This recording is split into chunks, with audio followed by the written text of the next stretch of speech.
The WWE nailed it from top to bottom with the Night of Champions and how they booked that card. Because Sami Zayn, my boy, got his WWE Championship. Finally, weeks. We've been talking about for weeks that he's the last good guy. He finally proved it. He is the last good guy. You know what? I think that match was just such a good match too, and the way they booked the built up to the match was really good too, because they kind of made Sami Zayn seem like a sideshow. Like, oh, we're gonna get the same thing from January at the Rumble when he lost to Drew McIntyre for the title, and the kind of the same storyline we always got with Sami Zayn, where it's like, oh, he's gonna be the match. We'll create this hope, but he won't win. And that was kind of what the actual storytelling was. Like, Sami Zayn isn't going to win. We all know he's been in 10 championship matches. He hasn't won.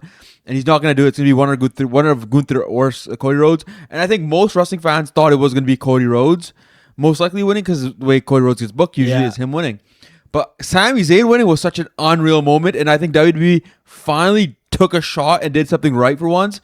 The buzz around the company is going to be huge. Everything about it is going to be huge.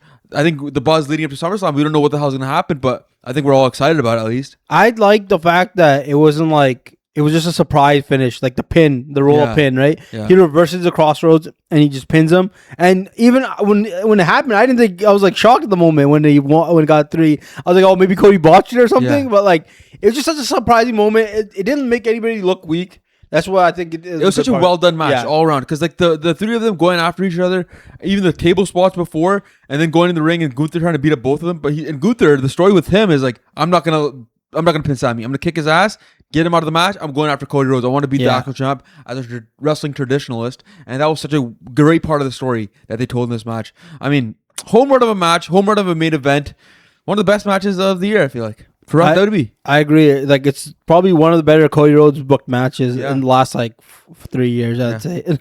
I think that's the nice thing. Like you said, nobody looked weak. I think that's a good thing about triple threat matches. You can win and it won't make anybody look weak. And Sami Zayn's always been like if you're talking about, like, if we're looking at it from like weakness in like real life or whatever, like worse than anybody else, he looks like he's below Gunther and Cody Rhodes based on his ability, his appearance, and how he's presented in WWE. He's kind of believed to be below those two guys, and he won in a way that makes him seem like, hey, he won and got lucky, but he won. And he rolled him up. It was such a good finish. It just reminded me of him winning. Reminded me like when Mankind won the title on Raw. Yeah, when they always talk about it in WCW War Days, and then he's like running around. I kind of want to see Sami Zayn running around with the WWE title. That'd be so cool. But I kind of get, like, when you look at Sami Zayn, it just gives you Mankind vibes. Yeah. It gives you Cactus Jack vibes. It gives you that vibes of like, oh, here's this guy that works hard. That's like, he puts on great matches, but he just hasn't got the opportunity to win the titles. Exactly. I think the show just created so much buzz too, because Oba Femi beat Jey Uso. Yes. And then we know that he's supposed to challenge Roman Reigns.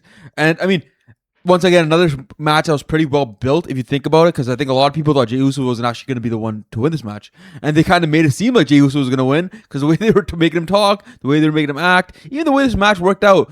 Jey Uso with the warning shot, he almost won this match. He seemed like he was going to win this match.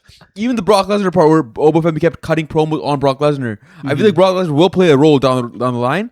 And I mean, there's been something that kind of killed my buzz today. I saw a tweet saying, worst case scenario, Brock Lesnar beats Sami Zayn on an episode of SmackDown. Oh, and then Kofi Kingston style, like he just beats him, and it's like, I hope that doesn't happen. I don't think it happens either. I feel like we're gonna get some kind of, maybe hope we get double SummerSlam Oba Femi main events. Ooh, Brock Lesnar night 1, Roman Reigns night 2. He wins both, and now he got a king of the WWE type of thing. I feel like if he beats Brock Lesnar night 1, he ain't beating Roman Reigns night 2. I just think Roman Reigns, though, he said you get a full year summer of Roman.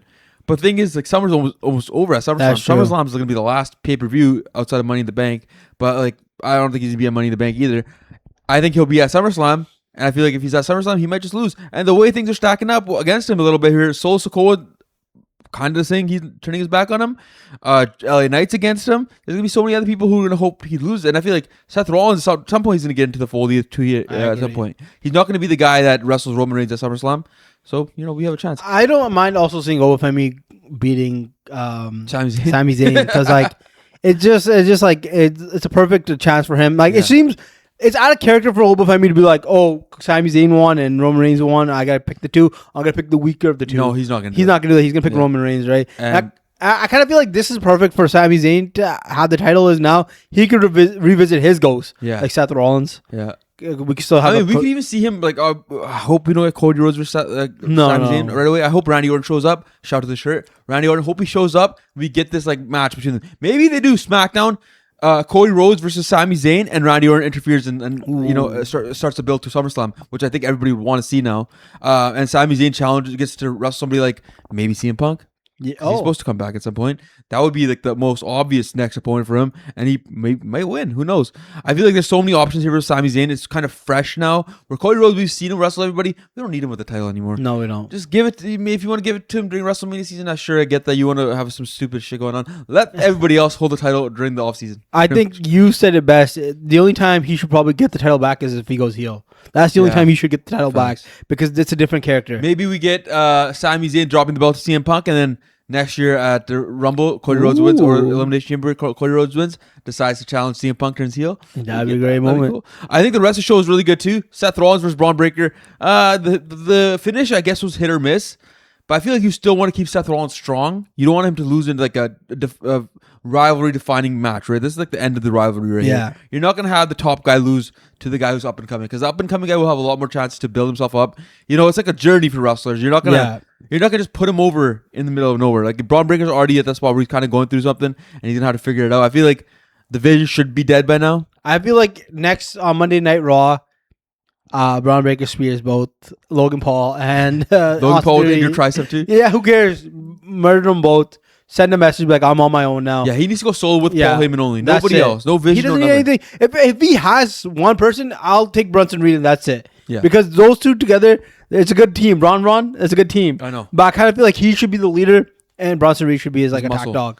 I think that match was unreal though. It was a great match. Like the finishing sequence was so good. Everything about the match was solid. Even the superplex off the top of this cage was unreal. I mean, I'm surprised they pulled that off.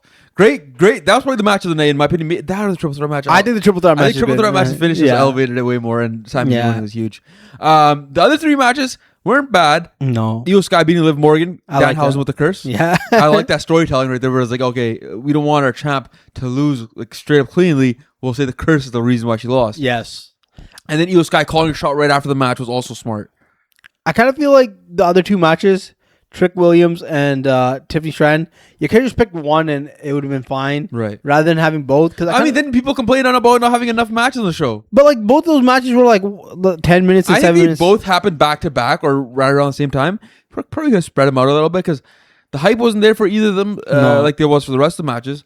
They were also the two matches. I feel like Jade Cargill and Tiffany Stratton came along like, in the last 2 weeks. Same thing with Trick Williams and Ricky Sainz. Ricky Sainz still trying to build up that momentum as a wrestler on the main roster. Where, I mean, Jade Cargill, I still like the ending of the match with Chelsea Green showing up and then Charlotte Flair showing up at the end. They did a good job of making it entertaining at the end too.